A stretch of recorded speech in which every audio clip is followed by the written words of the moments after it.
सगळ्यात आधी तर एका गरम पातेल्यात 1 चमचाभर तूप टाका आणि त्यानंतर 5-6 मखाणे त्या तुपामध्ये थोडेसे क्रंची होईपर्यंत भाजून घ्या. इथे मी ते चांगले क्रंची होईपर्यंत भाजून घेतले आणि नंतर ते चुरून घेतले. चुरून घेतल्यानंतर परत 1 चमचाभर तूप टाकलं आणि हे चुरलेले मखाणे मी चांगले भाजून घेतले. इथे मी मखाणे जास्त बारीक नाहीत केले, कारण माझ्या बाळाला चघळायची सवय लागावी यासाठी मी ओबडधोबडच बारीक केले आहेत. तुम्हाला हवं तर तुम्ही मिक्सर ग्राइंडरमध्येही फिरवू शकता. त्यानंतर मी थोडं दूध टाकलेलं आहे. दूध टाकल्यानंतर मी हे मिश्रण चांगलं हलवून घेतलेलं आहे. याच्यानंतर मी 1 चिमूटभर ड्रायफ्रूट पावडरही टाकणार आहे.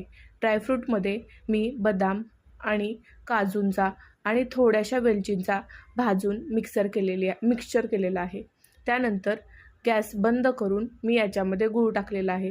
कधी पण गूळ टाकताना आपली खीर रेडी झाल्यानंतर सगळ्यात शेवटी गॅस बंद करून गूळ टाकावा, नाहीतर खीर फाटण्याची शक्यता असते.